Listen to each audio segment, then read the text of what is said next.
Upfront and Outspoken with Bob Williams. If you love the Constitution, man is not free unless government is limited. If you love freedom, as government expands, liberty contracts. If you believe in personal responsibility, if you believe America is still the greatest nation on earth, then get ready for an experience you'll never forget. This is Upfront and Outspoken. Here's your host, Bob Williams. Some folks are born made to wave the flag. Ooh, they're red, white, and blue.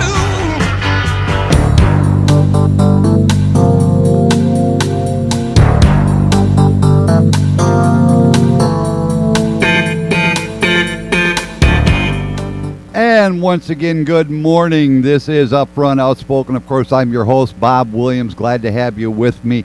First off, before I bring on my two guests, Fred Brauer of the Fred Brauer Report and Jonathan Wolfman of the program Passionate Justice, I want to send my heartfelt condolences out to Jonathan and Tamara because of the loss of Tamara's brother.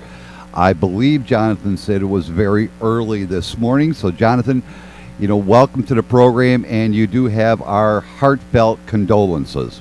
Oh, it's very, very kind of you.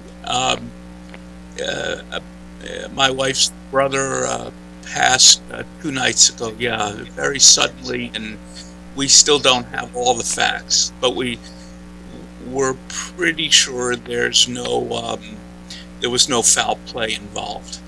Well, guys, of course, this is Friday, and once again, what can I tell you? Once again, Fred seems to have this psychic ability in that he is able to predict one of the topics I want to talk about today, and that is the shooting in South Carolina by the officer of Mr. Scott.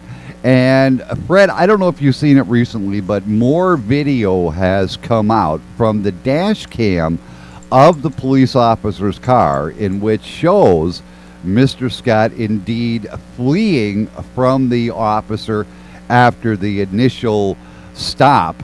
And so I want to get your impressions of what do you think? Was the officer justified? Was the officer not? And, kind of give me an overview of what you gather from what's coming out. Absolutely not justified at all. First of all, the initial altercation where the perpetrator, the guy's name escapes me. Scott, was it? Yeah. Walter Scott. Walter Scott. The officer slapped the taser out of his hand in a millisecond. And at that point, Mr. Scott takes off running. And if you notice in the video, he's running slowly. This guy's out of shape. I mean, he's barely making 10 feet a minute. And here, if you look at the video closely, this cop levels his firearm straight at this guy's back and starts to unload the clip. This cop was not in any kind of danger. He was under no physical danger whatsoever. But the thing that comes up to my mind right away when you bring that up is, I said it over and over and over again in my commentary that there is a point in time when you have the ability to say, okay, I'm pulled over by this officer. I'm going to fully comply with this officer, and even if the officer is wrong, that I can live to fight another day. Or you have the conscious decision to flee. Now, I'm not saying what the officer did was right. In fact, in my judgment, like yours, Fred, and I'm sure like Jonathan's, is that the officer was wrong in gunning down Walter Scott. But don't we all have that moment where we have the ability to say, okay, I'm going to abide by the officer or I am going to flee? And if you flee, then do you not put yourself in a position where incidents such as Walter Scott, Eric Gardner, Michael Brown, and countless other incidences do occur? Well, I think there's no question that it's unfortunate that he turned and ran to the degree that he had the ability to run, as Fred points out. And I know, Bob, that you do not want to be interpreted in any way, and I know you well enough to know. And I just want to make sure our audience knows that Bob Williams is in no way suggesting that 50-year-old Walter Scott in any manner, quote-unquote, got what he deserved. That is not what Bob is saying. At the same time, of course there's that split second. But I think what I would add to that, I'm not disagreeing with Bob on that, but what I would add to that is every incident is different, and that is to say, there is a context, a social context in which each incident takes place. If you begin to read, people out there, and I have, and I imagine Bob and Fred have, the recent history of policing in North Charleston, you will know that there has been a great number of arrests of minority men on very minor charges that have been very aggressive arrests. So when it is said, and this has been true for 3-4 years now, and so when it's said, did he have the choice to, comply? Yes, theoretically, of course he did. But I would only appeal to your sense of, to your good sense, to realize that in the kind of atmosphere that the police had created in North Charleston, I think I can begin to understand a man who had been stopped for such an obviously small thing, knowing that the cops had been acting in certain manners that have been very aggressive. And we know, for example, that this particular cop who's now been charged with murder, one of the reasons he's been charged clearly is because he himself has a record of highly aggressive stops on minority citizens. The thing is, though, Jonathan, that still doesn't excuse a person who, if I'm pulled over, I was pulled over about 2 months ago, less than 2 months ago, where my wife was having problems, and I was pulled over by a police officer on the way to the emergency room with my wife. And the thing is I had the ability at that moment to either flee, just keep on going straight to the hospital with my vehicle, risk getting shot at or whatever, or complying. Okay? So the point always comes back to, we can sit there and try to diagnose or try to rationalize the ability of what is going on in a particular environment, but it still comes down to in my judgment, a personal choice to flee or comply. Had Walter Scott complied, then we would not be seeing the events that unfolded, and that's what I've always tried to stress. While I do not condone and never will condone the actions of Officer Slatter, I still condemn the actions of Walter Scott because he chose to flee. That's all I would say is that I think condemn is a word. You certainly have every right to use it, Bob. I would say it's a little strong given the history in that town. Is it really? I mean, what can you say about somebody who takes a conscious decision to flee? Now, he may have had some kind of an outstanding warrant, or maybe his driver's license was suspended or revoked, but he made that conscious decision at that moment to flee. Had he complied, granted, he might have went to jail. He probably would have got a ticket, but we would not be hearing about Walter Scott. Now, Fred, I want to bring you in on this because your wife is in the medical field. If the thing is, am I right in that you have that moment where you can make that conscious decision of flee or comply? Am I right or wrong? Absolutely. But here's the thing, and there's really no way around this, okay? And if it insults some people, I can't help that. But here's the thing. What you're talking about is who is supposed to be a highly trained individual, okay? A police officer with, hand-to-hand combat training and firearms training, and you have a population of individuals that this cop, it is his job to enforce the law, okay? You have a population of individuals with a million different intellectual abilities, a million different intelligence levels, and this police officer cannot predict what any certain individual is going to do. Untrained individual. And the human body has the fight or flight response. It's instinctive. Now, Mr. Scott, as far as I know, had an arrest warrant, an active arrest warrant for child support.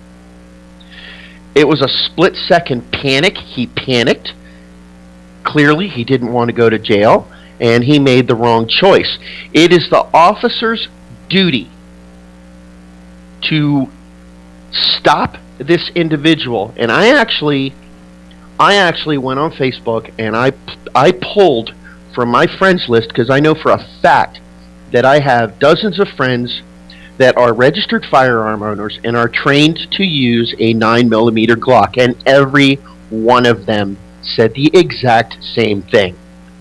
At a distance of 25 feet, anyone that is even moderately trained in the use of that firearm that police officer uses, if you have 8 shots, you can at least put 1 or 2 in a thigh or a calf and bring that guy down. Yeah, but not to mention, almost done. Not to mention, that police officer is supposed to be trained to be able to chase that guy down and manually bring him to the ground and subdue him.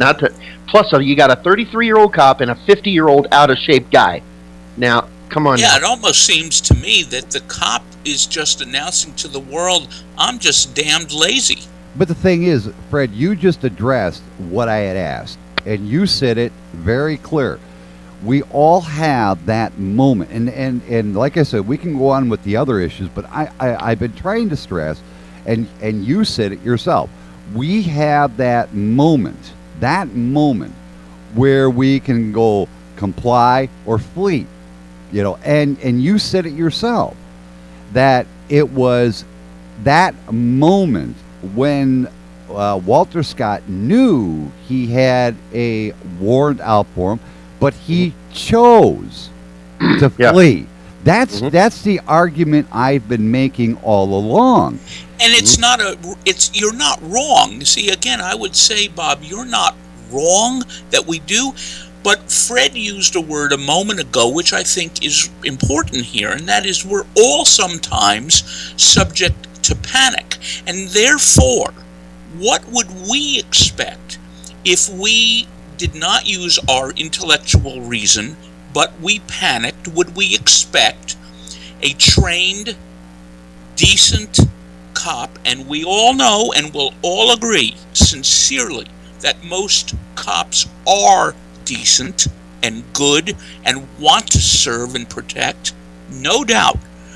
But wouldn't we, knowing that we are all subject sometimes in our lives to panic in situations that we shouldn't, and that where we ought to allow our intellectual powers of reasoning and understanding the notion of consequences, that sometimes fails us? And so the question is, to me, when this guy, 33 years old, empties an 8-round clip into the side and back of a stumbling, we can call him fleeing, and yes, technically he was fleeing, but I've seen this, we've all seen this.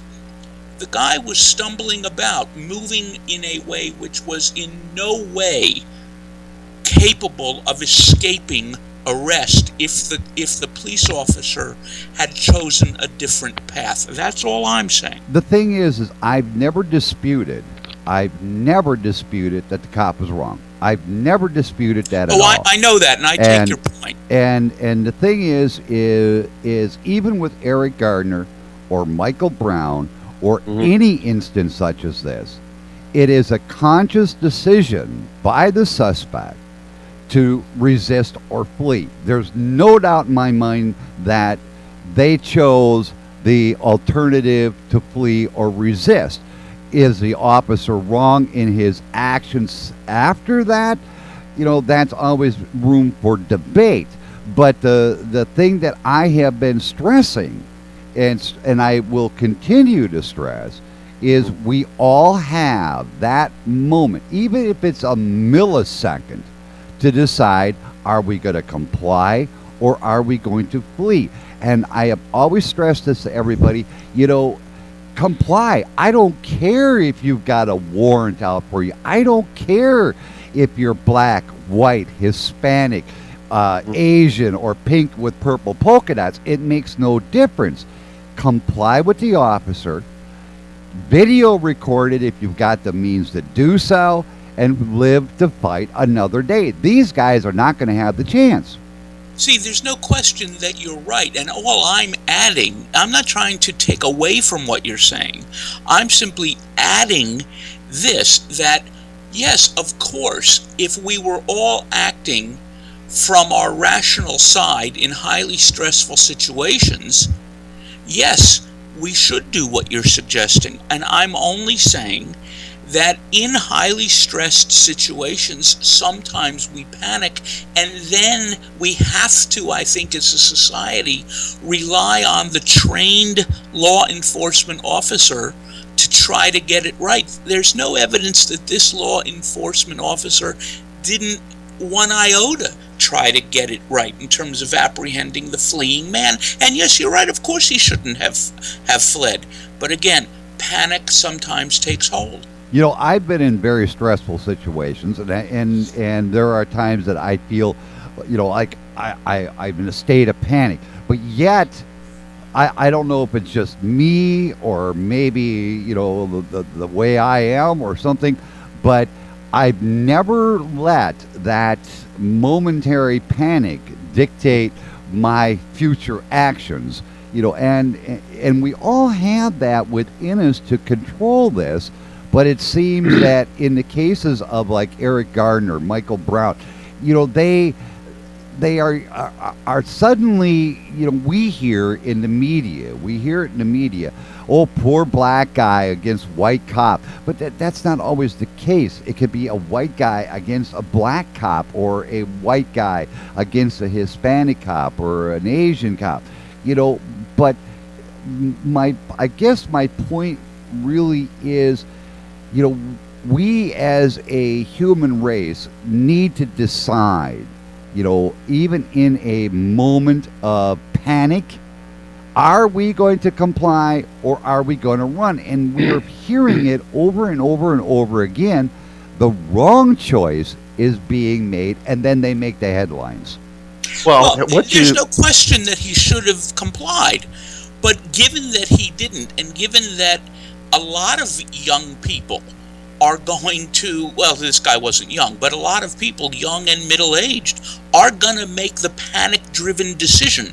They're not going to make the decision that you're describing. The question then becomes, what should a cop do? And I think Fred and you and I all agree he could have handled it a hell of a lot better. He could have. Now, Fred, you were going to say something. Go ahead.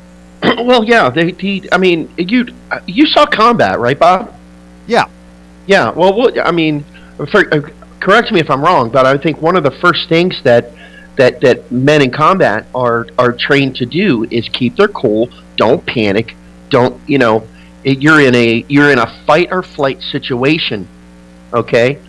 But in order to control that requires some training, and it requires a lot of training. And the average human being, the average American citizen, doesn't have that kind of training.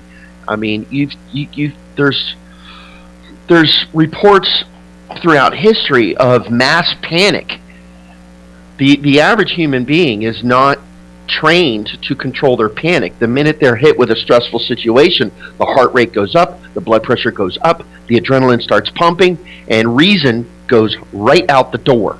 Yeah, I agree. Instinct takes over, and the human being bolts.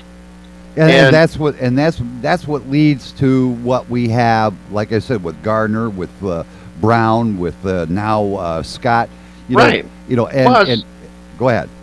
Plus, right now, currently, in this country, there is this pervasive, overwhelming feeling of us against them. It's us against the cops. And that has been inflamed by Brown and Ferguson and Gardner and talking heads like Al Sharpton and Jesse Jackson and uber liberal media that bash the cops.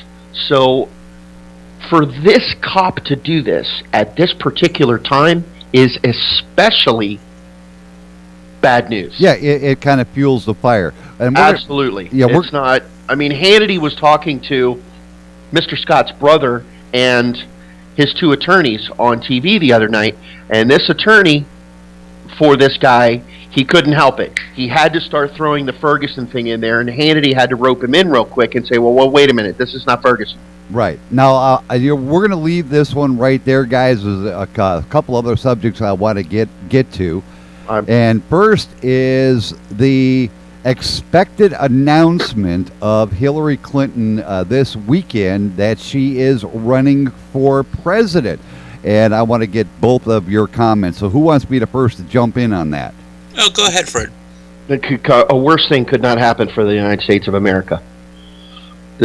Hillary is, in my opinion, Hillary is almost a criminal. I mean, you're talking about somebody who's got a string of bodies in Arkansas. She's got a string of bodies in Benghazi. Has circumvented State Department law with emails and private conversations as Secretary of State. I mean, I'm even stunned that the Democrat Party would even consider nominating this woman, because I could shred her in a debate. And I'm not even a politician. Now, John, I'd like to see that debate. Yeah, this will not even be a wise move for the Democrat Party. All right, Jonathan, I know you've got your reasons for about Hillary, so go ahead. Yeah, I mean, I'm very interested, frankly, to see if she can handle the pressures of running with more grace than she did last time, and with not grace. That's the wrong word. With more ease. I think that she is someone who, like Mr. Paul the other day, who maybe not quite as quickly as Mr. Paul, but reporters and others can get under her skin to the point where she becomes a little brittle, and maybe more than a little brittle. And I think that's problematic for a run for her.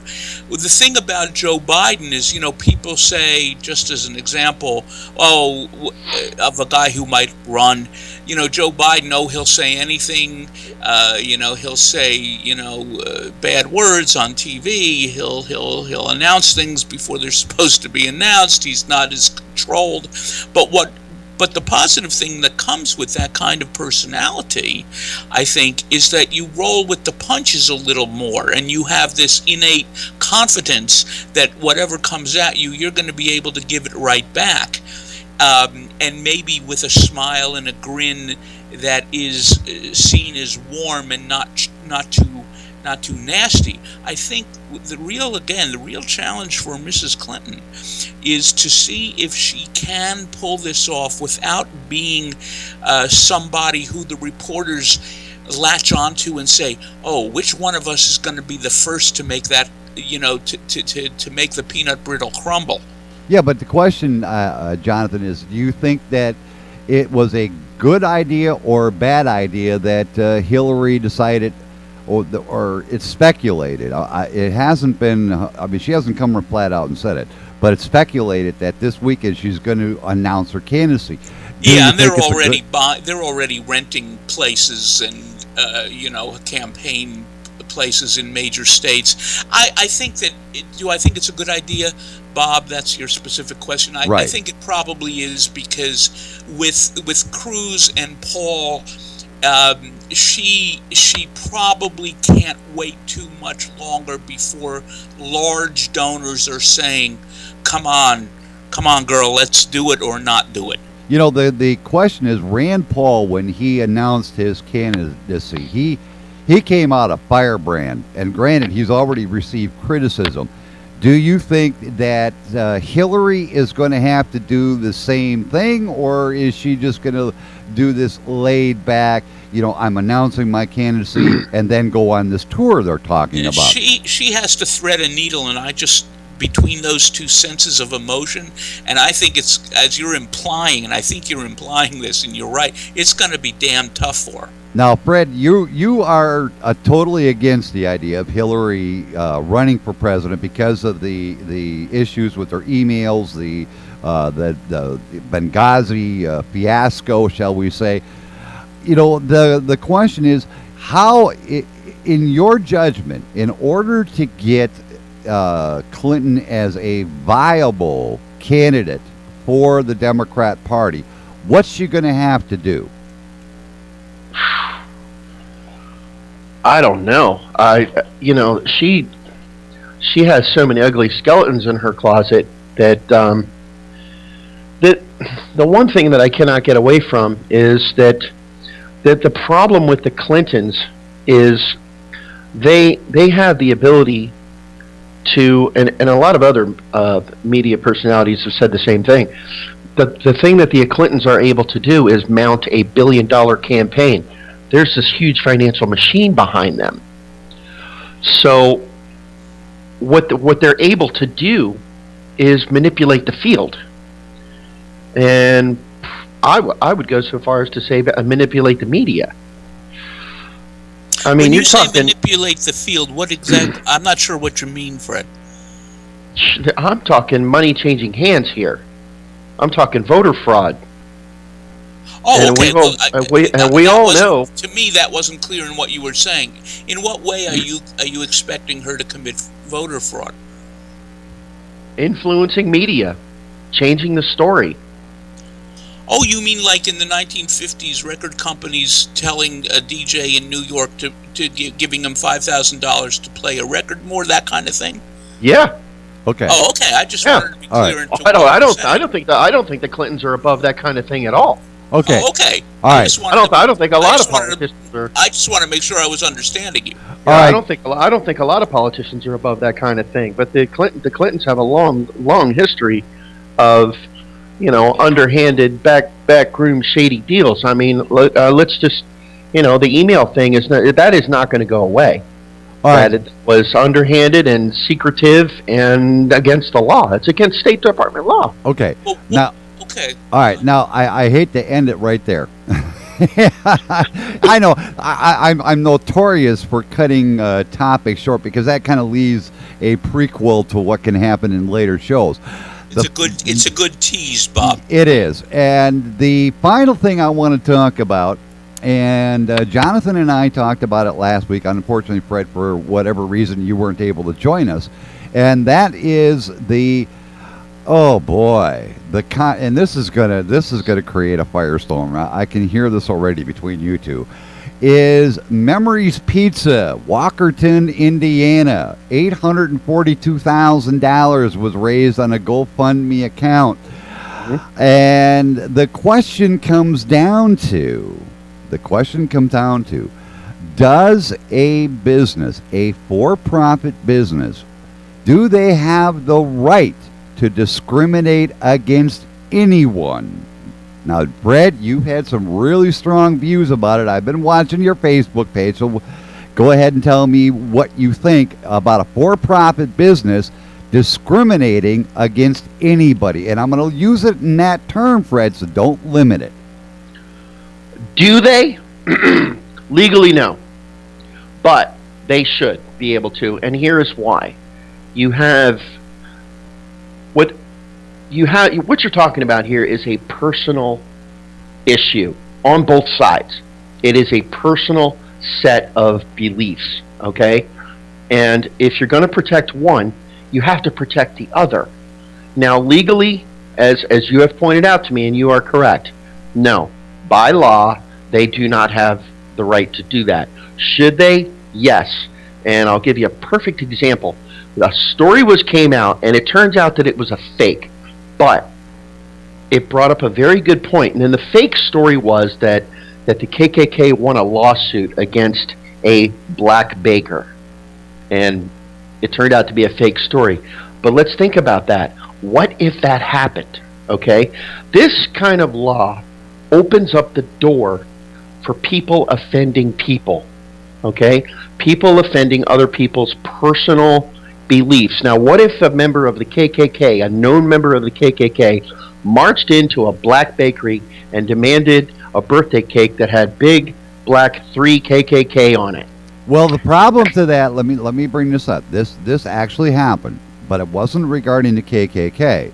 All right, what happened, and I can't remember the name of the city, but it was another bakery in which the owner was asked to make a cake in the fashion of a Bible, in which there were anti-gay slogans on it. Now, the owner of that establishment would make the cake, but she refused to put that, as it was brought up, hate language on the cake.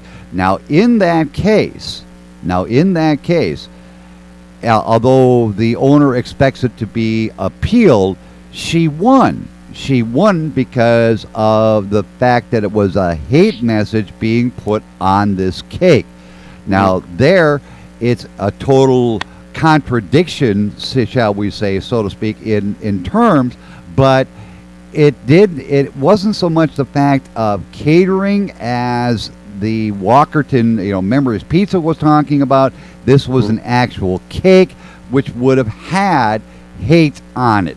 And the labor industry or the commerce industry in that particular state ruled in favor of the owners because even in their opinion, it would incite hate.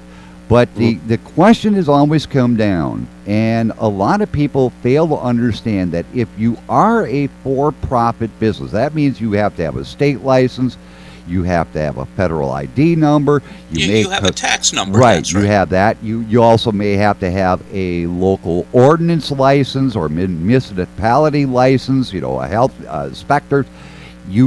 Once you are a for-profit, you must abide by the law. Now, if you want to discriminate based on your personal choice, then become a nonprofit, because then you can do whatever the hell you want, basically. And so we have two different sides of this. On the one hand, we have a bakery who won, at least temporarily, because she would not promote a hate message, and another where they said they would not cater to a LGBT wedding. Now, that's two entirely different things here, but it kind of boils down to the same thing. Where do we draw the line where you can say, I want to do this, but because my personal beliefs, I can't, on the one hand, but on the other hand, you do not want to incite hate, which that other cake would have done. So, is a for-profit business required to abide by the law, or is there an exemption to this? Well, there's no question that a for-profit business must follow the law, federal and state. And I think we're all agreed to that. I think the only difference among the three of us is that Fred on some level feels that that's unfortunate. I think that I want to look at a a larger issue, even as I agree with the more narrow issue, Bob, that you are dead on right about the law. But the larger issue for me is when any religion, whether it's my tradition, the Jewish tradition, the Christian tradition, the Muslim tradition, any tradition, uses religion as a cover to discriminate, to say, I don't recognize you as fully human, whether because That's not what we're doing. Well, I think it is, and I understand you cast it, Fred, in different terms. And I also want to say this, that we throw around terms like Christian, Jew, Muslim very, very broadly. When we say Christians do not want to deal with gay marriage, with marriage equality, the simple fact is that there is a slice of American Christians who find the idea of gays abhorrent, that they think it's choice, and therefore that they're making a choice that they believe is sinful, and they don't want to, you'll excuse the expression, cater to it. But in fact, in virtually every poll that has been done, it has been shown that the slice of the Jewish community who is perfectly okay, and I'll speak for my own community, the Jewish community, 83% in the last major poll of American Jews are perfectly fine with marriage equality, and if you want to call it business equality, and at least a near majority of Christians of all denominations are as well. That does not take away from the sincerity of those Christians who don't, but let's not just throw around words like Jew, Christian, Muslim. It's not as if you're Christian, you must adhere to the notion that I can't serve gays. That's just not true. All right, Fred, I can hear you. I can already hear the marbles rolling around there. Yeah, and no Christian business ever said that they don't want to serve gays. The only problem that that Christian community has, Christian businesses have, they don't want to participate actively in gay marriage. But what it boils down to is, it's not discrimination. Well, let's talk about Christians' rights and their beliefs for a minute. Where is the protection for their beliefs? You're talking about somebody who has spent their whole lives revering the sanctity of the union of a man and a woman. They read from a book that advocates the concept of an Adam and an Eve, okay? A man and a woman. The concept of perpetuating the human race. And now we have the government telling them, well, when it comes to someone's wedding, a gay wedding, you're going to have to put that on the shelf and you're going to have to bake their cake. And that's because we don't live in a theocracy, Fred. Well, let me interject here. Okay, it's not about a theocracy. It's about someone's personal beliefs. You're asking them. No. If law is subservient to religious belief, that is precisely what a theocracy is. Well, here's the thing. The point I'm getting at here, though, is yes, there is in the Constitution a protection of a person's religious choice, be it Muslim, Jewish, Hinduism, Buddhism, whatever. It's called the First Amendment. Okay, it's called the First Amendment. It's called the separation of church and state. It's protected there, okay? It is protected. But when you take your beliefs, your choice of a religion, and apply it to a for-profit business, now you're running across an entirely separate set of laws that are also protected. where the second you have that federal ID number, that state employer's ID number, that Social Security withholding tax number, your local license from the health department, now you have to abide by a set of laws governing a for-profit business. And yes, in my judgment, and this is my judgment, and from what I see, is I don't care what your religious beliefs are, your religious concepts are, but the second you open up that for-profit business, you must, under the law, put aside those personal convictions. The First Amendment says you want your right to religion, keep it in the church or keep it in a nonprofit. Not only are you right, I have to say this, not only are you right, Bob, about that, but we have to recognize that there are still people in this country who will stand up and tell you that my Bible tells me that marriages between blacks and whites are sinful, and therefore I will not cater their wedding. Are we really ready to support that on a religious basis? Well, no one's doing that. Well, no one is doing that. Find me the news story that someone did that. It used to happen. It did occur. Fred, you and I were alive when that was happening.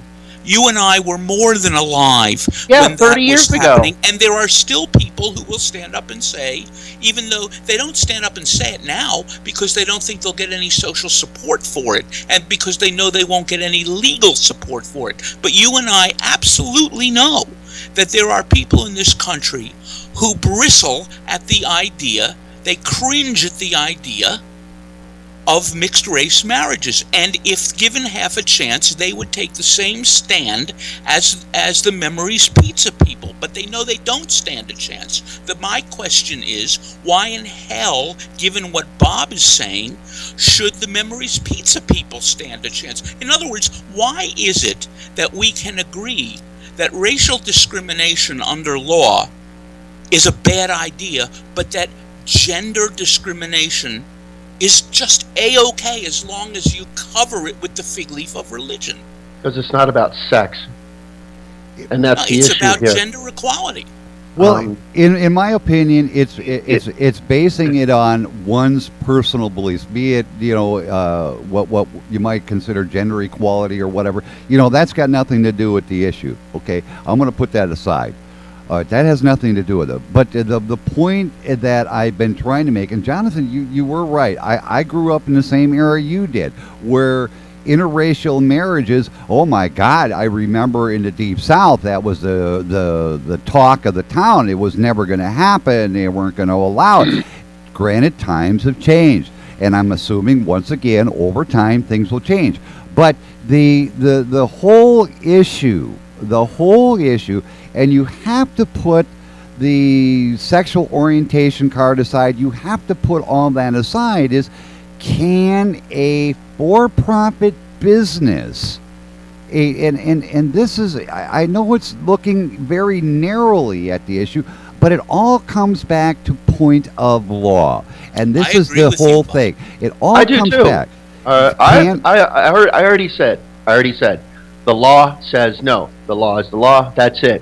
But here is, listen, I have another question for you, okay? And I have another question for the whole country. If you are a gay couple, okay, and you want to get married, that's great. 36 states have said, yay, we're all for it. 36 states that represent 75% of the American population have legalized gay marriage. But here's my ultimate question here. If you are a gay couple and you live in a city where there's probably 30 or 40 who God knows how many different bakeries, why do you want to go to the devout Christian that you know disagrees with your decision? But the point or is, doesn't like it. Why do you want to even go there? Here's my question to you. How do you know the bakery you're going to go to is that devout Christian unless they have a big sign that says, we are devout Christians, blah, blah, maybe blah. That's what Christian bakeries should start doing. But even then, remember this point. This is still a point of law. Can they discriminate? No. Hold on here. Let's. No, they can't. We're doing something. I hate to do this, But we are doing something linguistically that is absurd. There are no such things as Christian bakeries. There are Christian people owned who run bakeries. Correct. Bakeries have no religion. Bakeries are subject not to religion, but to the law, as Bob has been trying to say for a half hour. You know, and that's just the whole thing. I mean, it's going to be an ongoing debate. There's no doubt about it, because I mean, if I was, let's say I was an agnostic, and I believed 100% into whatever the hell they believe in. Don't ask me. I just popped that off the top of my head. But and if a black guy walked into my eatery or my bakery and said, I want this done, and it's against my personal beliefs, and I'm going to tell you, no, I can't.